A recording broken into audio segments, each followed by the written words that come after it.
যারা শেয়ারে কোরবানি দেয়, ভাগে কোরবানি দেয়, 7 ভাগে কোরবানি দেয়, বেশিরভাগ ক্ষেত্রেই তাদের কোরবানি বাতিল হয়ে যায়, সওয়াব বাতিল হয়ে যায়। এবং এটা বলার বিশেষ কিছু কারণ আছে। যারাই ভাগে কোরবানি দেন, আমি সবাইকে বিনীত আবদার রাখছি, আই এম বিং ভেরি হাম্বল, সবাইকে বলছি প্রিয় ভাইয়েরা, প্লিজ মেহেরবানি করে 5টা বিষয়ে খেয়াল রাখবেন ভাগে কোরবানি দেওয়ার সময়। এই 5টা বিষয় ঠিকঠাক থাকলে আপনার কোরবানির সওয়াবকে আরো বাড়ায় দিবে একজন, বলেন সবাই, তিনি কে? আল্লাহ। যদি এই 5টা বিষয়ে খেয়াল না রাখেন, আপনার কোরবানি বাতিল হতে পারে, সওয়াব নষ্ট হতে পারে, আপনার এই শ্রম, আপনার এই অর্থ, আপনার এই নিয়াত, আপনার এই আমল সবকিছু বরবাদ হতে পারে। জাস্ট 5টা বিষয়ে খেয়াল রাখবেন, আপনার কোরবানি কবুল করতে পারে একজন, বলেন সবাই, তিনি কে? আল্লাহ। 1 নাম্বার, যারা 7 জন মিলে শেয়ারে কোরবানি দিচ্ছেন, খেয়াল রাখবেন ভাগে কোরবানি দেওয়ার ক্ষেত্রে সকলের নিয়ত সহি আছে কিনা। কারণ আর নিয়তুল ফাসেদা, প্রথম ব্যাপারটাই হচ্ছে এরকম, আর নিয়তুল ফাসেদা, যদি কোনো একজন ব্যক্তির নিয়ত খারাপ হয়, অর্থাৎ 7 জনের মাঝে একজনের নিয়ত হচ্ছে শুধু গোস্ত খাবো, জাস্ট গোস্ত খাবো, এটাই তার ইন্টেনশন, তবে আপনাদের কোরবানি বাতিল হওয়ার সম্ভাবনা অনেক বেশি। কারণ হাদিসে আসছে ইন্নামাল আমালু বিন্নিয়াত, প্রত্যেকটা আমলের সওয়াব কি হবে, কেমন হবে, it's based on your intention. নিয়ত ভালো তো সওয়াব আছে, নিয়ত খারাপ তো আমলে কোনো সওয়াব নাই। এই জন্য খেয়াল রাখবেন আর নিয়তুল ফাসেদা, কোনো ব্যক্তির নিয়ত খারাপ আছে কিনা। রাজি আছেন তো ইনশাআল্লাহ?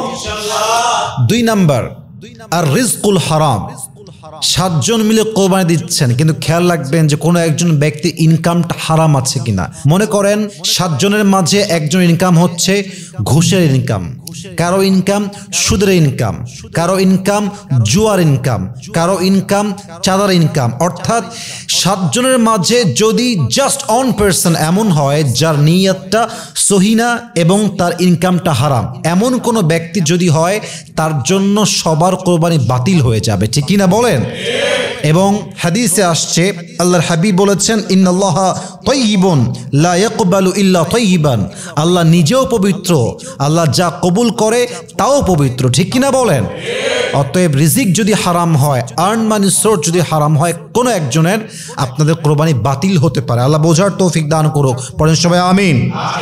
3 নাম্বারটা হচ্ছে আল Mujadila feel মিলিক, disputes over ownership ruin কোরবানি। মাথায় রাখবেন, যদি আপনার ভাগে কোরবানি দেওয়ার ক্ষেত্রে ব্যাপারটা এরকম হয় যে একজন 500 কম দিয়েছে আর একজন 500 বেশি দিয়েছে, এখন এই মালিকানা নিয়ে ঝগড়া চলছে। অনেকে বলছে এই ভুঁড়িটা আমি নেব কারণ আমার 500 বেশি আছে, কেউ বলছে এই কলিজা আমি নিব আমার 1000 বেশি আছে। এই যে মালিকানা নিয়ে ঝগড়া করা আপনার কোরবানির সওয়াবকে বাতিল করতে পারে, নষ্ট করতে পারে। অতএব যার যেটা ভাগ থাকবে স্পষ্ট থাকবে, কিন্তু কেউ কাউকে মালিকানা নিয়ে খোটা দিয়ে, ভাগ নিয়ে ঝামেলা করে, ঝগড়া করে, নিয়তকে বাতিল করে কোরবানির সওয়াবকে বাতিল করা যাবে না, ঠিক কিনা বলেন? এই জন্য আপনারা মালিকানা নিয়ে ঝগড়া করবেন না। 3 নাম্বার বিষয়। 4 নাম্বার বিষয়টা হচ্ছে যে আয-যুহগু ওয়াত-তাফাখুর, এমন একটি বিষয় যেটা অনেকের মাঝে আজকাল দেখা যায়।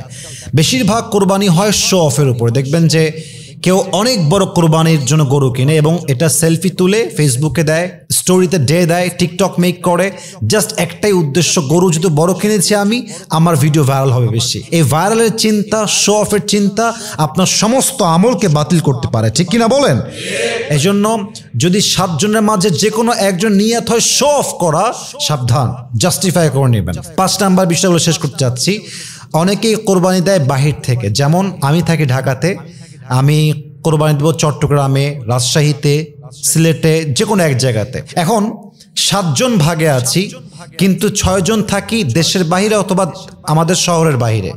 এখন যাকে আপনি দায়িত্ব দিয়েছেন, সে যখন জবাই দিচ্ছে কোরবানির গরুটাকে, সে কোরবানির বিধান সম্পর্কে, জবাই এর বিধান সম্পর্কে, কেমনে কাটতে হয়, কেমনে জবাই দেওয়া লাগে, কেমনে ভাগ করতে হয়, কেমনে কি করতে হয়, he doesn't know anything about it, সে কিছুই জানে না। এখন সে কোরবানির গরু জবাই করতে গিয়ে হত্যা করে ফেললো, কথার কথা। এখন একজনের মিস্টেকের জন্য, বিধান না জানার জন্য 7 জন কোরবানি বাতিল হয়ে যাবে, ঠিক কিনা বলেন? এজন্য 7 জন ভাগে দিচ্ছেন, অবশ্যই মাথায় রাখতে হবে সবার কোরবানি সম্পর্কে বেসিক বিধান জানা আছে কিনা, গরু জবাই করার সুন্নতি নিয়ম কি, কোন আহকাম আছে, কোন বিধান আছে জানতে হবে। অতএব খেয়াল রাখবেন, আমার দায়িত্ব টাকা দিয়ে দিলাম আর সব শেষ, তা নয়, বরং 7 জন মানুষ উপস্থিত থাকা জরুরি। যদি উপস্থিত নাও থাকতে পারেন, এটা মাথায় রাখতে হবে যে আমার যেই ভাগের কোরবানি দেওয়া হচ্ছে, গরু হোক ছাগল হোক, হোয়াট এভার ইট ইজ, গরু ছাড়া তো আপনার 7 ভাগ হবেই না। গরু যদি হয় তবে খেয়াল রাখতে হবে যে এখানে আমার এই কোরবানি দেওয়ার ক্ষেত্রে প্রভিশন তথা বিধান, হুকুম, আহকাম ঠিকঠাক আছে কিনা। আল্লাহ সবাইকে এই 5টা বিষয় বুঝে ভাগে কোরবানি দেওয়ার তৌফিক দান করুক। আমরা সকলেই জবান খুলে পড়ছি আমিন।